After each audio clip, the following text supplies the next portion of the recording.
Boa noite, pessoal. Sejam bem-vindos a mais um De Olho no Campo. Esse programa que é uma parceria da Natura Frigio com a Leilo Sul. E já de início eu quero pedir para vocês se inscreverem no nosso canal no YouTube, @canal Pecuarista, que lá de 15 em 15 dias teremos entrevistas novas aí sobre o mundo do agro para vocês acompanharem. Também quero pedir para vocês acessarem o nosso site, esse que está passando aqui debaixo da sua tela, que de segunda a sexta estaremos atualizando com as principais notícias do agro e também com nossas colunas diárias. Também quero pedir para vocês acessarem o nosso Instagram, @canal Pecuarista, que lá também de segunda a sexta estaremos atualizando as notícias do agronegócio. No programa de hoje, vamos falar sobre o balanço econômico do Brasil em 2025. E para falar sobre o tema, trouxemos o especialista em economia Bruno Esbrogno, então é tempo de rodar a vinheta para vocês conferirem essa entrevista.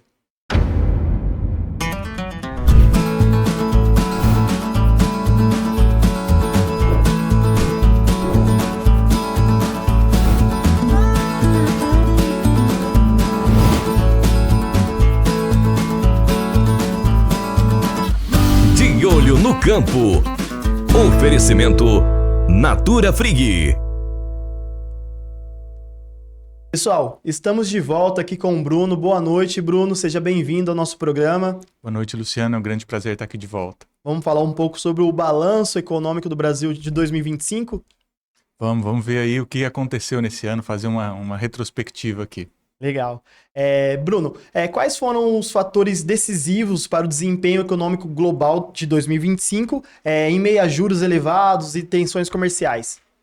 O mundo está passando por um período bastante complexo. A gente vê que tem muitos conflitos geopolíticos. Isso atrapalha um pouco os agentes econômicos, que eles gostam de previsibilidade, eles gostam de entender e fazer planos, investimentos de longo prazo. Então, esses conflitos geopolíticos que existem, as guerras, os conflitos e toda a tensão que é criada, acaba atrapalhando muito a questão dos investimentos. E o mundo ele se tornou uma grande cadeia global de suprimentos. Essa cadeia global ela precisa estar integrada. A volta do Trump à Casa Branca trouxe uma nova carta que embaralhou um pouco mais aí, a previsibilidade, porque o Trump ele utiliza das tarifas como uma arma geopolítica. Então, o que era antes uma política econômica muito mais neutra, agora é uma política ativa de conseguir fazer alinhamento de países e conseguir colocá-los de forma a responderem aos anseios e aos desejos norte-americanos. Então, isso gerou um pouco de problema.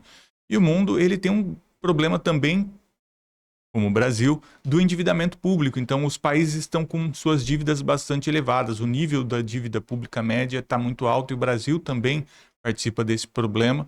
É um país que gasta mais do que arrecada. O mundo também sofre com isso e isso tudo atrapalha um pouco nas questões de previsibilidade. Então, por isso, vira e mexe, a gente ouve falar de uma crise global, um problema global. Então, isso acaba existindo bastante e acaba atrapalhando um pouco para a previsibilidade de longo prazo. Então, a gente tem aí, para esse 2026, isso continua, parece que está de uma forma mais acentuada até do que foi em 2025. 2025 já foi um ano mais complexo com relação a isso.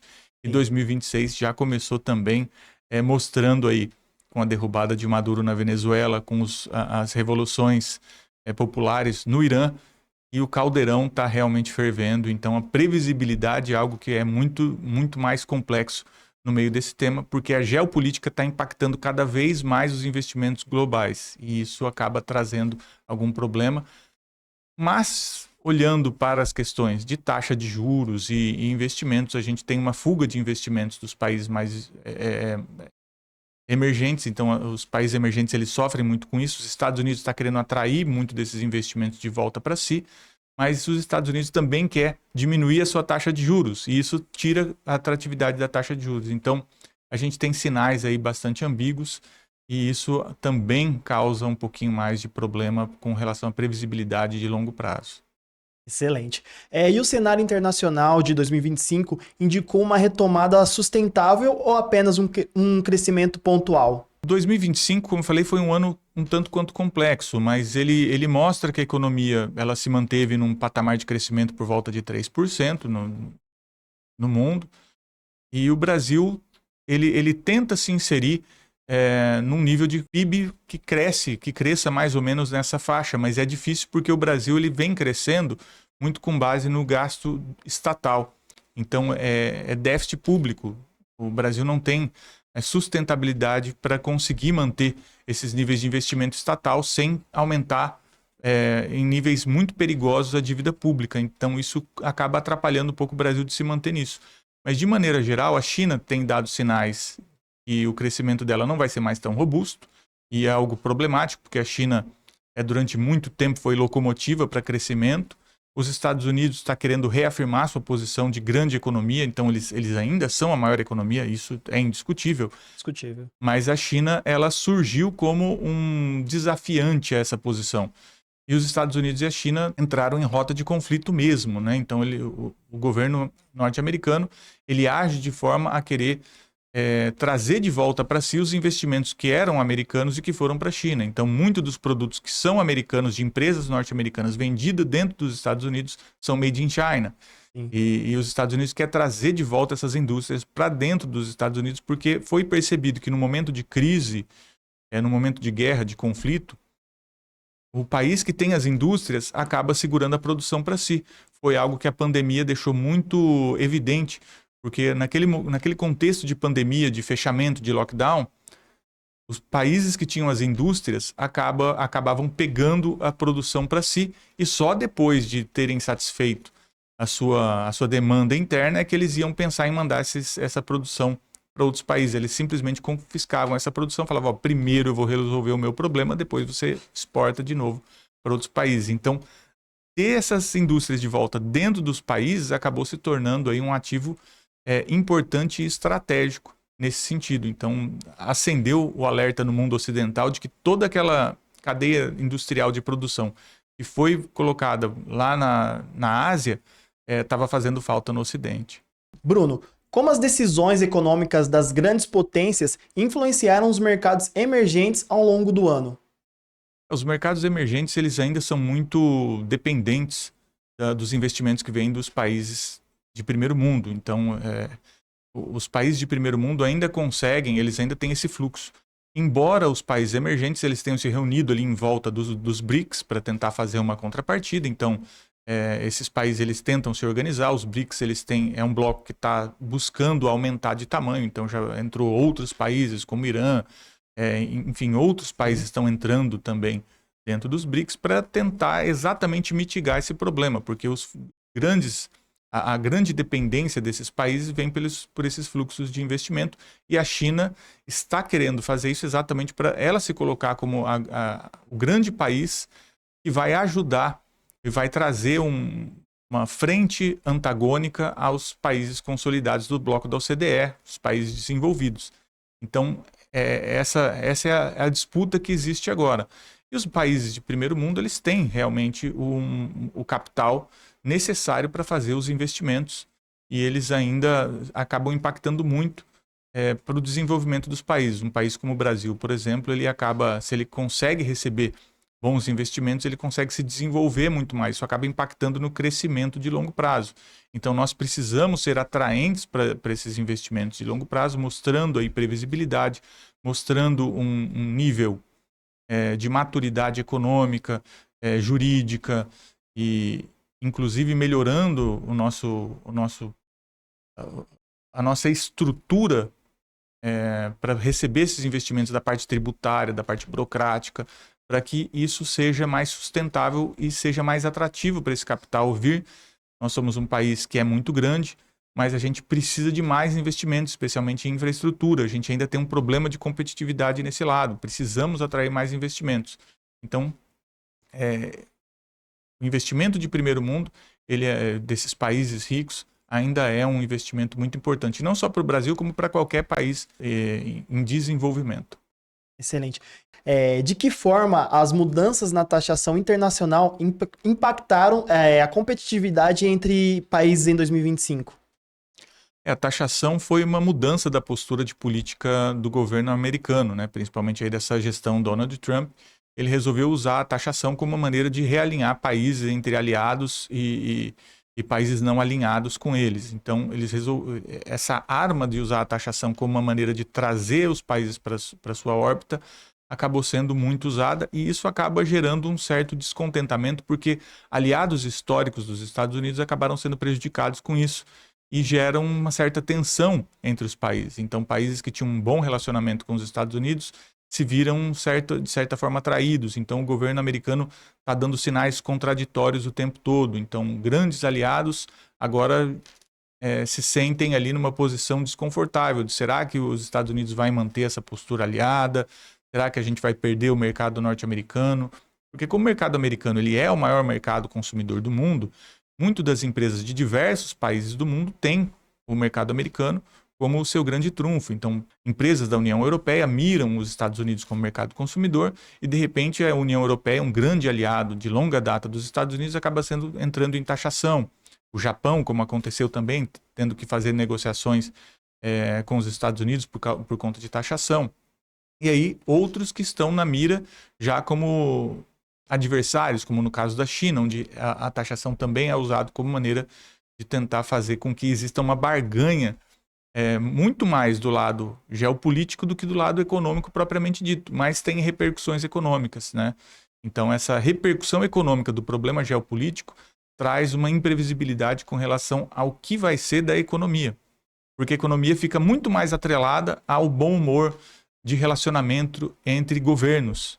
Isso era algo que não existia antes. Então, independente se os governos eles estavam se dando bem, digamos assim, ou se dando mal, a economia passava ao largo disso. Porque o assunto econômico era um e o assunto geopolítico era outro. Agora eles estão muito mais intrincados. Então, por exemplo, quando os Estados Unidos resolvem fazer pressão ao Brasil, coloca uma taxa e uma imposição que vai prejudicar a indústria, a produção nacional, a agropecuária. Isso gera uma tensão interna que vai acabar reverberando no governo para fazer com que o governo se mexa para tomar posturas políticas que satisfaçam o governo norte-americano. Então, nesse ponto, acabou ficando tudo mais misturado, ficou tudo mais complicado. Então, eu acho que nesse ponto, a utilização das taxas como uma maneira de ferramenta geopolítica complicou bastante para a gente ter previsibilidade de longo prazo, e os Estados Unidos mostraram que eles vão continuar usando essa ferramenta. E uma vez que ela tem entrado no jogo, vai ser difícil tirá-la, porque é uma ferramenta eficaz. Como eu falei, se você coloca uma taxação muito grande num país, você vai gerar um desconforto interno naquele país, e aquele desconforto interno vai fazer com que esses empresários, esse setor produtivo, faça pressão no governo. Mas é uma mensagem também aos próprios empresários norte-americanos, que foi uma crítica muito dura também do Donald Trump enquanto candidato, que foi que muitos empresários norte-americanos estavam dando as costas ao seu país e mandando as suas empresas, as suas indústrias, produzirem em outros países cuja mão de obra era mais barata e voltar para vender nos Estados Unidos. Eles simplesmente jogaram as suas indústrias em outros países, causando demissão daqueles trabalhadores antes que estavam nos Estados Unidos, para depois vender os mesmos produtos de volta no mercado americano. Então, é uma forma também dele fazer com que o próprio empresariado americano saber que aquela produção que foi colocada na China, no Vietnã, no Sudeste Asiático, olha, vocês estão fazendo isso aqui lá, mas esses produtos para voltar eu vou querer que eles passem por a gente vai ter que negociar melhor isso aí, eu quero que vocês mantenham suas produções mais aqui dentro, vamos fazer isso mais dentro do nosso próprio país. Às vezes não é interessante, o custo menor que você tem fazendo a sua produção lá não vai ser suficientemente bom para pagar o custo de oportunidade que tem com relação a esses problemas geopolíticos e estratégicos. Então, esse foi o recado, né? Mantenha a sua produção internamente, doméstica, que vai ser melhor. Então, esse também foi um recado que serve tanto para os outros países como para os seus próprios empresários dentro dos Estados Unidos. Ótimo.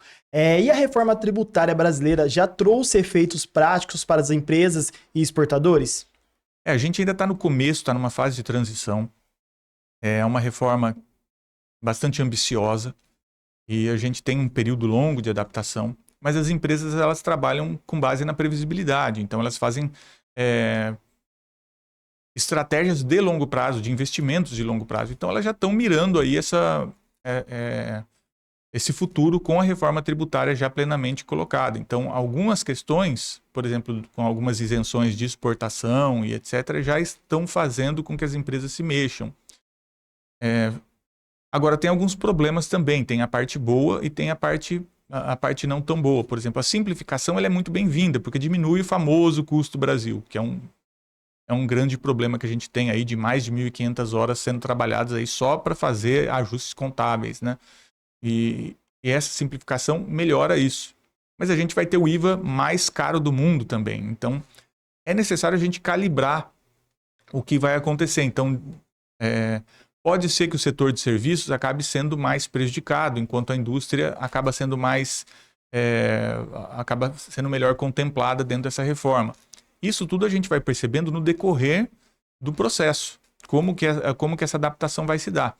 Ela é uma reforma bem-vinda porque o sistema tributário era muito confuso, então qualquer coisa que tente simplificar é melhor do que a forma como estava.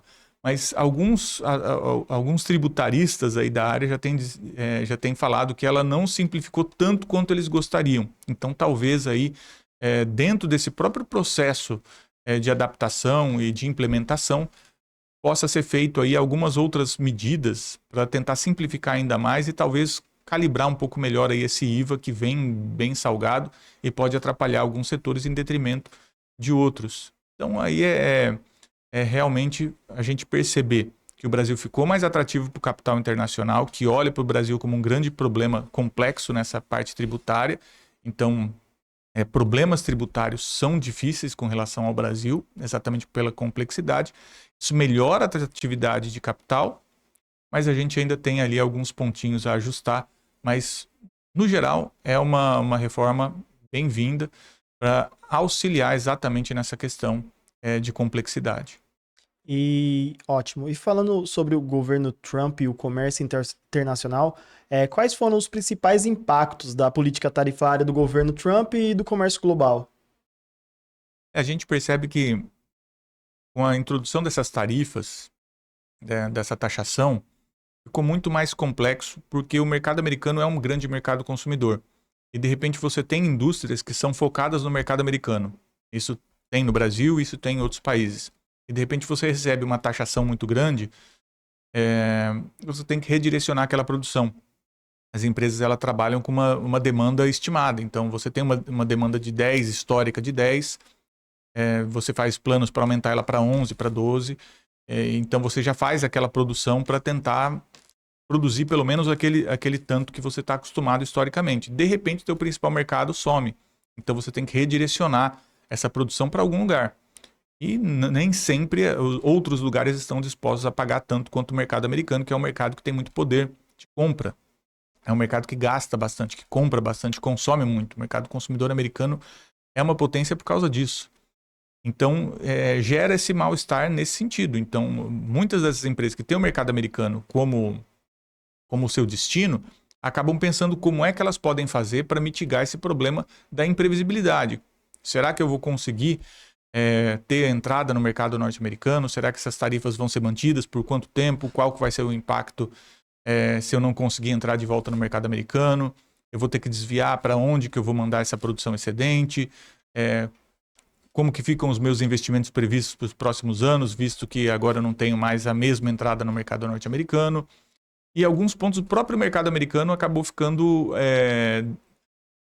complicado para eles, porque você tem um grande fornecedor como o Brasil, por exemplo, e de repente você faz uma taxação muito grande. Para o consumidor norte-americano, eles também vão sentir no bolso isso e vai gerar um problema inflacionário lá, porque os produtos vão ficar mais caros. E aí, então, acaba acontecendo o que aconteceu.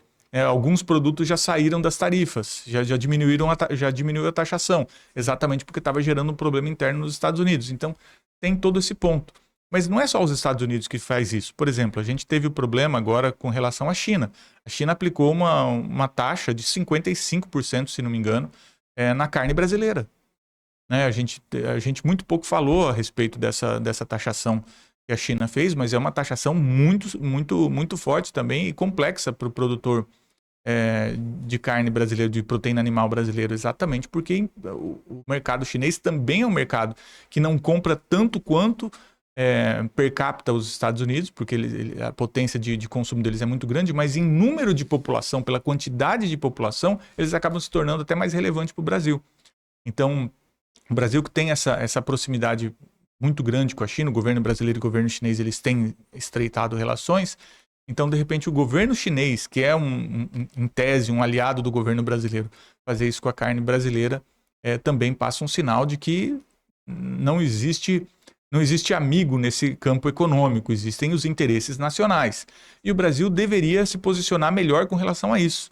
Também ser um país que olha mais pragmaticamente o mundo, de maneira a eu quero ter boas relações econômicas com todo mundo e não olhar os países de forma ideológica. Então, esse país é meu aliado, esse país é meu inimigo, ideologicamente falando.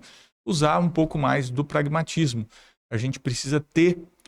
o Brasil é um país que tem uma boa entrada em todos os países, ele goza da simpatia da maioria dos países do mundo, então ele tem que usar isso a seu favor.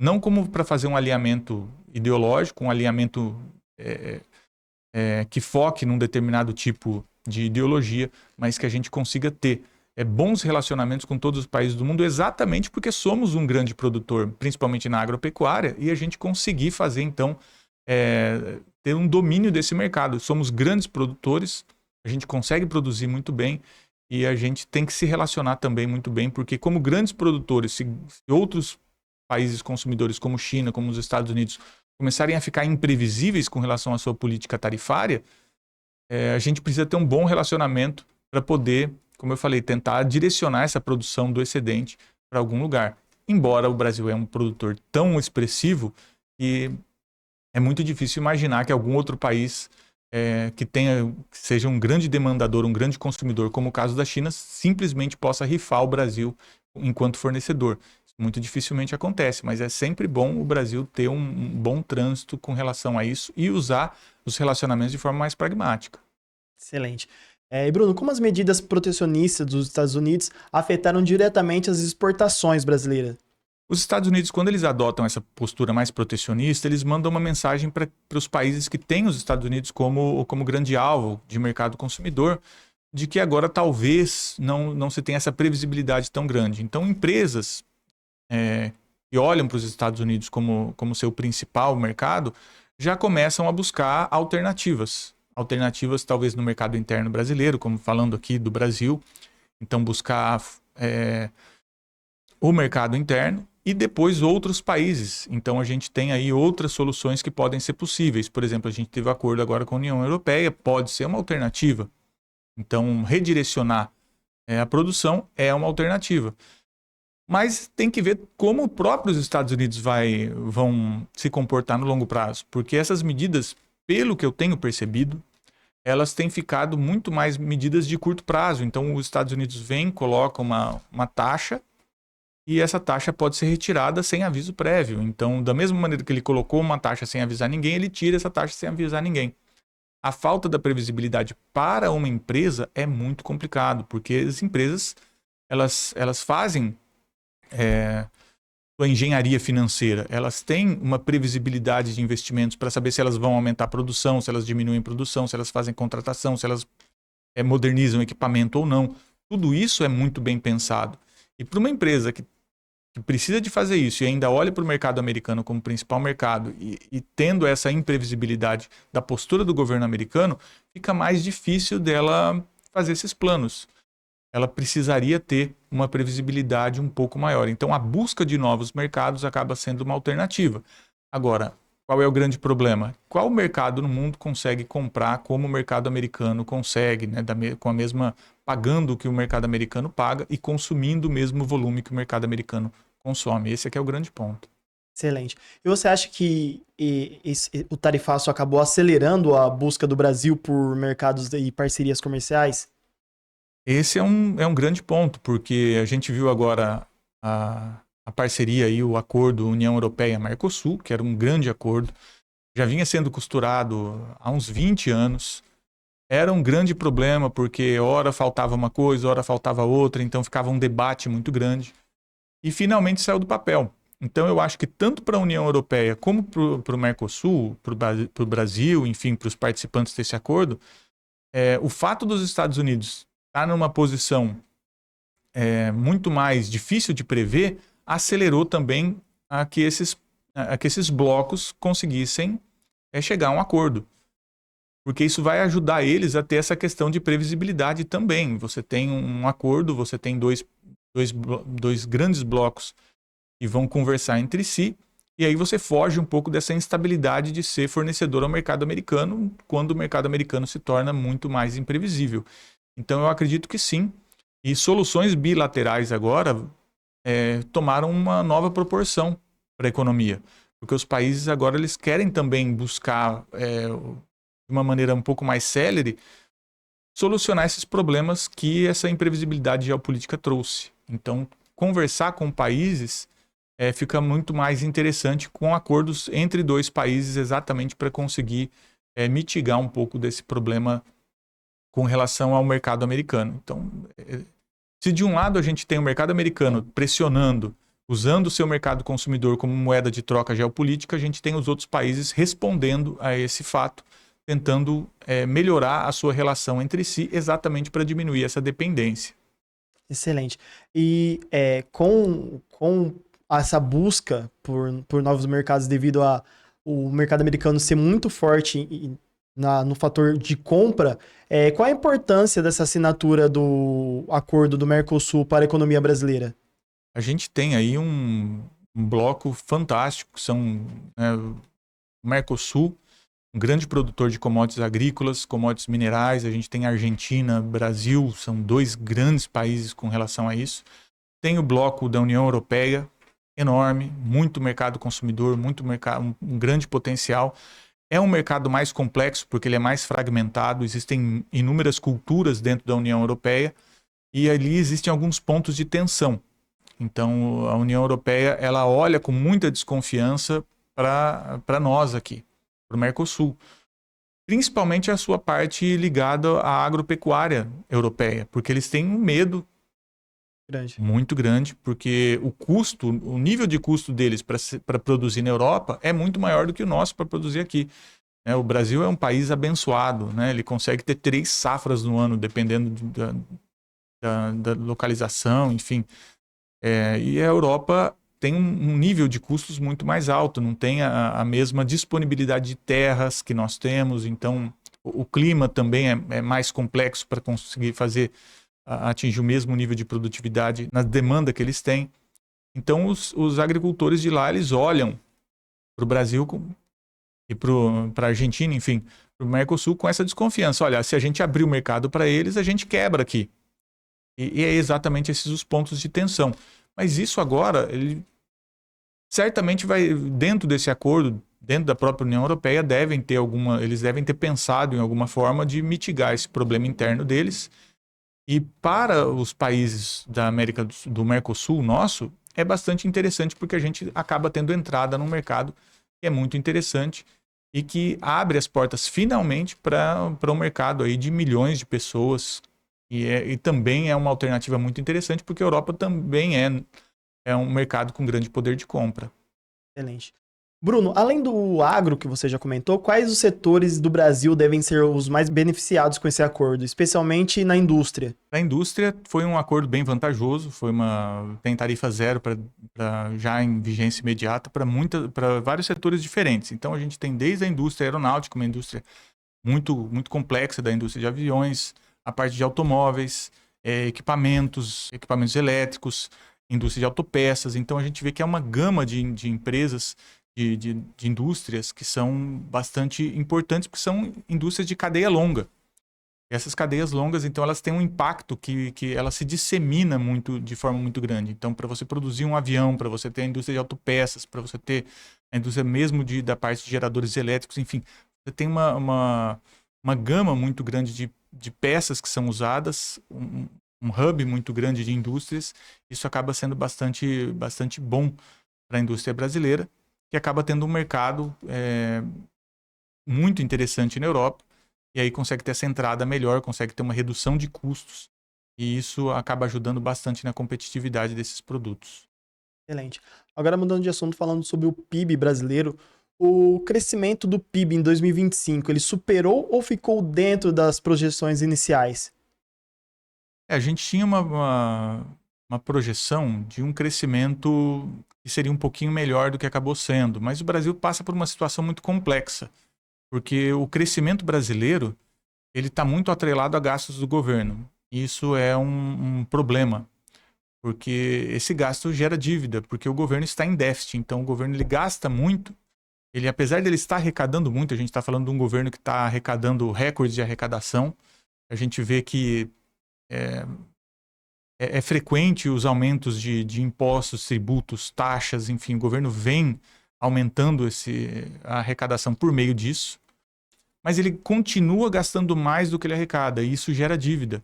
Embora no curto prazo você tenha uma resposta da economia, que é você conseguir um crescimento econômico por meio desses gastos, no longo prazo você acaba exaurindo esses recursos e gerando uma crise. Então, no longo prazo, no médio prazo, não é interessante. E agora, com o nível do endividamento brasileiro chegando a níveis mais perigosos, o mercado já fica olhando de maneira mais desconfiada. E o investimento privado ainda é o grande carro-chefe para crescimento. E quando o setor privado olha para as finanças de um país e percebe que o governo não está conseguindo fazer equilíbrio fiscal entre o que ele ganha e o que ele gasta, ele começa a olhar essa economia com desconfiança, porque um governo que gasta mais do que arrecada eternamente, em algum momento vai gerar uma crise muito grande. Isso, a gente já viveu essa crise em 2015 e 2016, nosso passado recente, e parece que a lição ainda não foi aprendida. E a gente está voltando a repetir os mesmos erros. Então, essa desconfiança acaba gerando um problema. Esse gasto do governo, junto com essa desconfiança, acaba tendo impacto sobre a taxa de juros. Porque o prêmio pelo risco, que é você colocar dinheiro numa economia com um nível de endividamento maior do que o bem aceito pelo mercado, é você ter que pagar um prêmio maior em juros. Então, a taxa de juros tem que ficar mais alta. A taxa de juros também tem que ficar mais alta porque a inflação ela não quer ceder.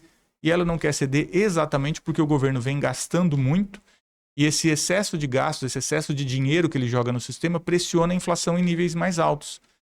E a principal atribuição do Banco Central é segurar a inflação. Então, o principal mecanismo que ele tem é a taxa de juros. Então, ele tem dois incentivos para manter a taxa de juros num nível mais alto. Esses 15% estrangula a economia, estrangula os investimentos, mas é necessário para você manter um prêmio de risco maior, para atrair capital, e também para segurar a inflação.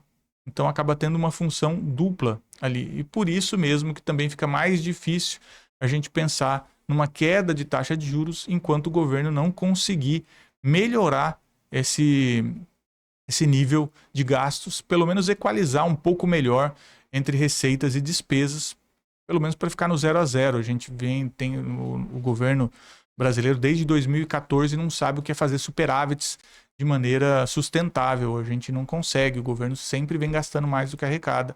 E esse é um grande problema para o longo prazo. Bruno, como a inflação se comportou ao longo de 2025 e quais lições esse cenário deixa para a política monetária para os próximos anos? O Brasil é um país acostumado com a inflação mais alta. E a gente percebe que durante esse último ano de 2025 a inflação se manteve alta, ela foi uma inflação resistente. Apesar da taxa de juros estar alta, ela não cedeu com a rapidez como se previa.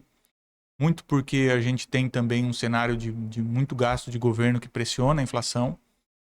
E ela, agora, com muito custo, ao final do ano, ela convergiu para dentro da meta. Ela estava na parte superior, ali por volta começamos o ano passado por volta dos 5%, 5 e pouco por cento de inflação anual.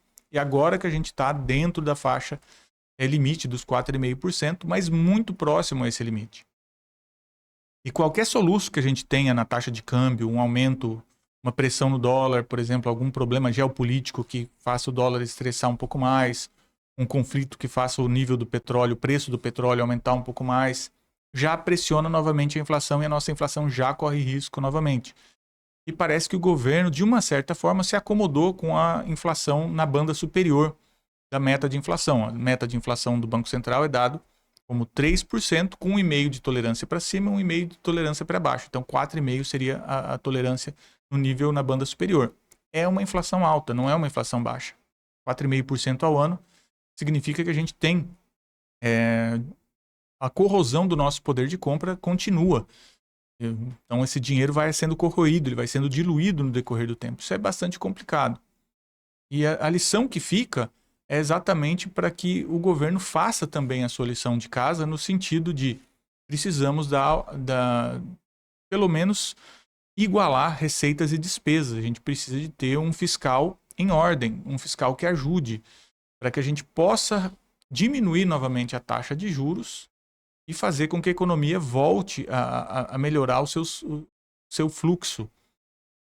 E isso vai ajudar nos investimentos, e aumentando os investimentos vai ajudar na capacidade de oferta da população. Então a gente tem aí uma inflação muito pressionada nesse momento, e ela parece que ela está se acomodando num nível mais perigoso. Então mesmo no ano de 2026 a gente tem ali uma previsão da inflação se manter próxima a essa casa dos 4%. Então em vez dela seguir convergindo para a meta, para os 3%, já existe aí uma previsão que ela talvez se acomode na faixa dos 4%, que não é exatamente muito bom.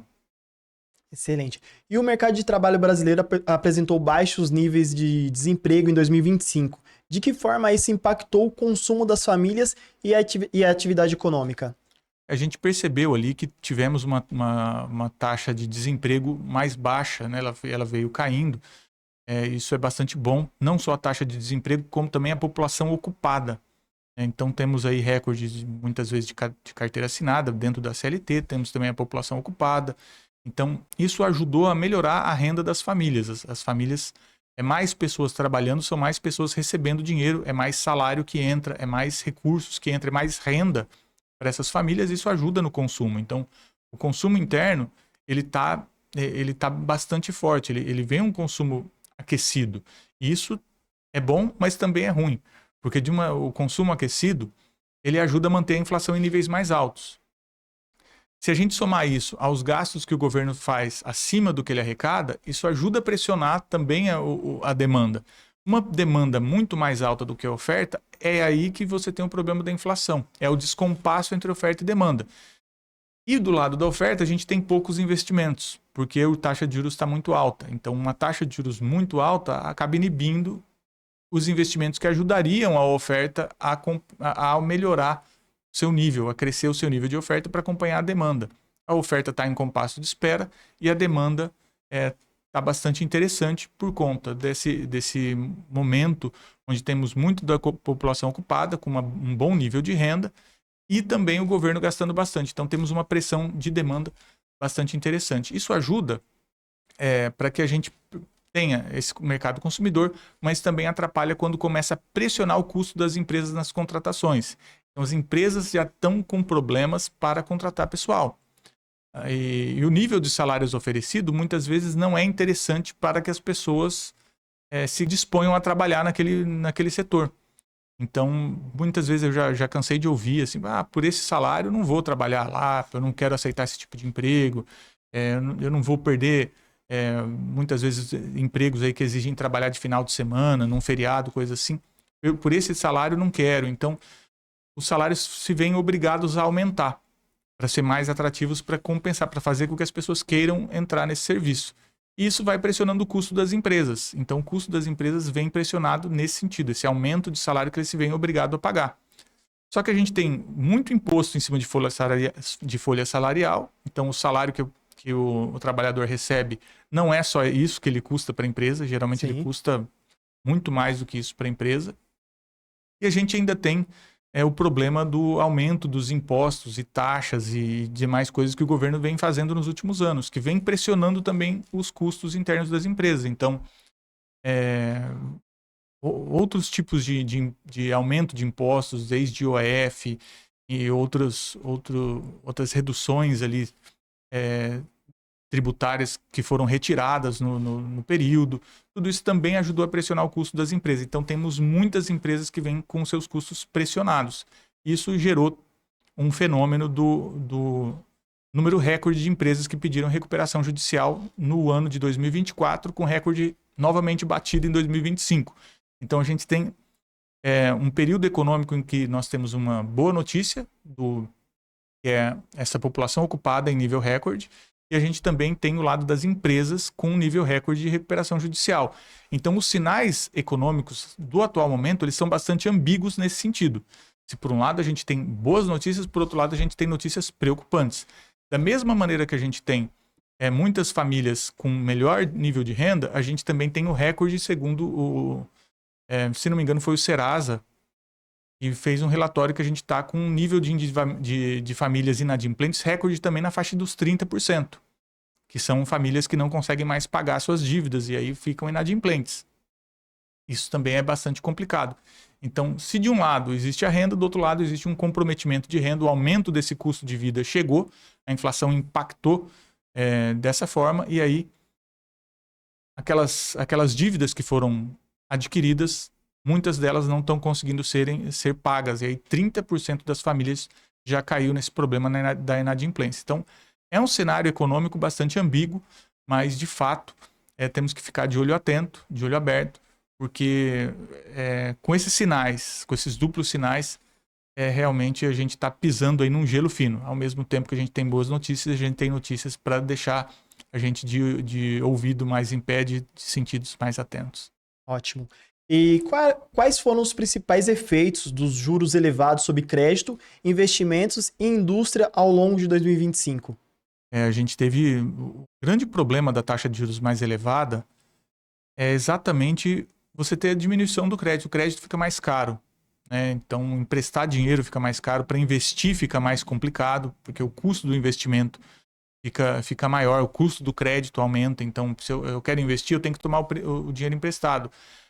É muito difícil e a gente ter uma empresa que já tem o capital todo e não vai tomar o capital emprestado para fazer um investimento. Geralmente esse capital, ou pelo menos parte dele, vem de empréstimos.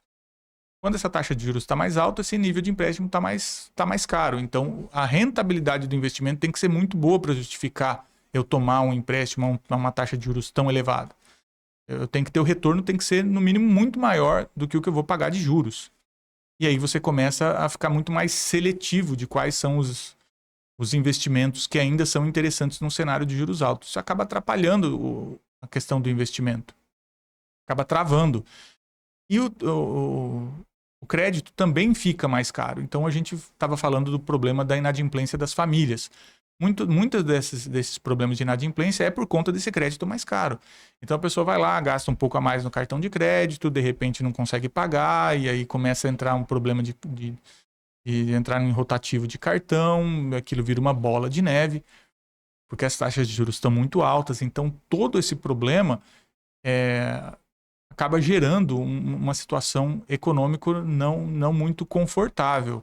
As famílias sentem muito também o peso do crédito, não é só as empresas. Então, se de um lado atrapalha as empresas de investirem, de outro lado atrapalha os consumidores também de comprar, principalmente em setores que dependem muito do crédito. Então, a gente tem o setor automotivo. Quem tem dinheiro hoje para comprar um carro à vista? Então, geralmente, os carros são financiados. Quem tem dinheiro hoje para comprar uma casa, um apartamento à vista? Então, geralmente, essas compras são financiadas. Com uma taxa de juros mais elevada, esses mercados tendem a ficar mais parados, porque é mais difícil você conseguir girar, fazer com que essas vendas aconteçam com uma taxa de juros nesse nível. Então, a economia acaba perdendo fôlego exatamente por isso, e são setores importantes. Quando a gente fala do setor automotivo e do setor imobiliário, a gente falamos também de setores que têm uma grande capilaridade. Então, para você construir uma casa, você vai mexer com ferragem, você vai mexer com tijolo, com cerâmica. Então, são diversos setores que acabam sendo impactados. Quando eu diminuo a construção dessas casas, quando eu vendo menos casas, quando eu faço menos apartamentos, o setor do ferro sente, o setor da cerâmica sente, o setor do vidro sente. Então, porque todos eles acabam tendo uma demanda diminuída. Mesma coisa no setor automotivo. O mercado de autopeças é muito grande, né? A indústria de autopeças. Então, você tem uma indústria muito grande para servir. Então, de estofamento, de vidros, de borracha, a parte de fundição. Tem toda uma área muito grande para fazer esse setor todo ele funcionar. Quando você diminui a venda de automóveis, todos esses setores a reboque também acabam sendo diminuídos. Então, esse é o grande problema da gente ter essa taxa de juros por um tempo prolongado na economia. todo o setor acaba desaquecendo. Essa é uma das fórmulas que nós estudamos na economia para uma maneira de diminuir a inflação. É exatamente tirar essa impulsividade da compra. Quando eu diminuo o interesse em comprar, eu tendo a fazer com que os preços fiquem mais acomodados. Então, essa é uma das ideias também de diminuir a inflação por meio de taxa de juros. Excelente. Bruno, e como o desempenho das exportações e o comércio exterior influenciaram a economia brasileira em 2025? A gente teve um ano de exportação muito bom, apesar das taxas do governo americano, o Brasil se saiu muito bem. O Brasil teve um bom desempenho, um desempenho excelente. E isso gerou para a gente uma certa estabilidade, principalmente com relação ao dólar. Os fluxos de dólar entrando no país foram muito bons.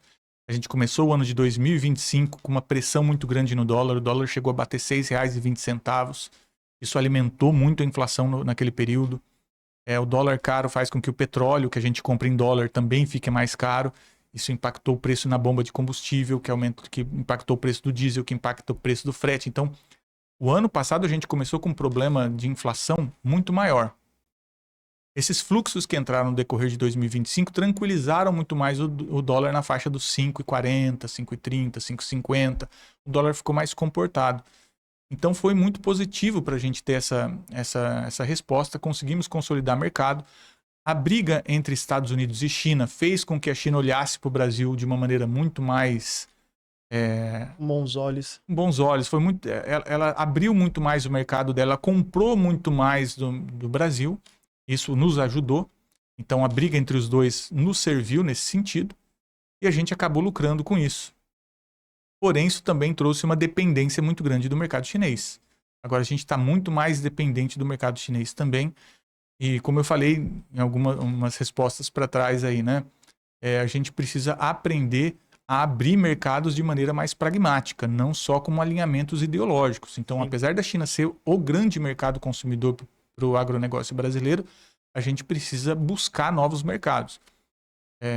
A União Europeia, o Acordo Mercosul é uma saída, mas a gente tem também um excelente relacionamento com o Oriente Médio, a gente tem um relacionamento muito bom com outros países do mundo. A gente deve procurar de maneira pragmática buscar manter o melhor possível aí o relacionamento, exatamente porque a China se tornou um grande comprador. E por ser o grande comprador, ele também acaba tendo um poder muito grande se ele resolver comprar menos ou agir de forma a tentar uma precificação do nosso produto também por meio dessa... Ele vira quase um monopsônio, né? Então não pode ser um monopsônio, é quando só tem um comprador, é o único comprador. Então ele acaba comprando sozinho. Então precisamos ter aí uma atenção com relação a isso. Excelente. E Bruno, para encerrar, fala pra gente como você enxerga a economia brasileira para esse ano de 2026. 2026 é um ano, como eu falei, né? A gente está com sinais econômicos ambíguos. A gente tem bons sinais econômicos de um lado, como você falou, temos aí a parte do desemprego em baixa, temos uma população ocupada expressiva, mas a gente também tem alguns problemas mais complexos. Essa pressão de custos que foi colocada em cima das empresas é mais complicado, com aumento de impostos, enfim, com outros tipos de pressão, fazendo com que a gente tenha o recorde de recuperação judicial. Se o governo conseguir equalizar suas receitas e despesas, conseguir zerar o problema do déficit que passando uma mensagem de mais austeridade, mais responsabilidade fiscal, tem tudo para ser um ano em que a economia vai responder bem. O problema é que ano eleitoral. E ano eleitoral, você falar em corte de gastos para um governo em ano eleitoral, é você falar exatamente o contrário do que eles querem ouvir. Então a gente já ouviu aí promessas, por exemplo, de transporte grátis para a população. Isso é um impacto enorme no orçamento público. Então, e isso causaria um grande transtorno para um governo que já vem fazendo déficits sucessivos há muito tempo. Então, são desafios de um ano eleitoral que a gente tem que, enquanto analistas, tentar passar a mensagem correta né, de que é necessário ter austeridade fiscal, e é essa austeridade fiscal que vai garantir crescimento de longo prazo para o Brasil. Agora, se a gente flertar com buscar soluções de curto prazo, com gastar dinheiro agora para contentar a população e o futuro a gente vê depois, né, o futuro, quando chegar, a gente vê, nós vamos ter aí problemas, nós vamos estar contratando uma crise para os próximos anos. E aí fica muito mais complexo. Para esse ano, nós não se tem grandes problemas, mas a gente tem aí um cenário que demanda cuidado exatamente para isso. Por isso que a gente estava conversando. Muitas empresas em recuperação judicial, o custo de contratação já está alto, temos uma população ocupada em nível recorde, então nós temos... e tem outras oportunidades aparecendo. Sinais ambíguos, então, desde da assinatura de um acordo com a União Europeia, desde um bom relacionamento com o mercado chinês, que é um mercado comprador muito forte, mas agora já deu um sinal ambíguo também, colocando uma tarifa em cima da carne de mais de 50%. Então, e mais conflitos geopolíticos acontecendo. A gente tem o caso da Venezuela, a gente tem o caso do Irã. Não sabemos quais vão ser os desdobramentos de tudo isso. Então, são pontos que acabam demandando uma maior atenção. Mas, se a gente tiver aí uma economia, um governo que consegue fazer déficit zero, temos tudo para manter um bom crescimento. O crescimento não deve passar muito da faixa dos 2%, mas pelo menos a gente evita um problema maior aí para esse ano, e é ano eleitoral, né? Então, tudo pode acontecer. As instabilidades de um ano eleitoral vão vir, e aí a gente vai ter a volatilidade, que é normal, porque você tem dois projetos fundamentalmente diferentes que vão estar ali disputando a presidência da República. E aí é mais complexo entender como vai ser o nosso segundo semestre. Né? Então, primeiro semestre a gente vai perceber se o governo vai manter, ele vai buscar um déficit zero, se ele vai buscar realmente diminuir, vai tentar dar uma sinalização positiva para o mercado de que existe uma responsabilidade fiscal maior, ou se de fato ele vai tentar fazer aí um ano mais populista em busca do convencimento da população para ter votos. Então isso é algo que a gente vai ver ainda. Bruno, muito obrigado. Obrigado por aceitar o convite e vir falar um pouco com a gente. Espero receber você mais vezes aqui no nosso programa. Eu que agradeço aqui o convite para participar. É sempre um prazer estar aqui com vocês. E agradeço muito. E quero voltar mais vezes. Estou aqui sempre à disposição de vocês. Então, pessoal aí também, agradeço aí que tenham participado conosco, ficado conosco até agora.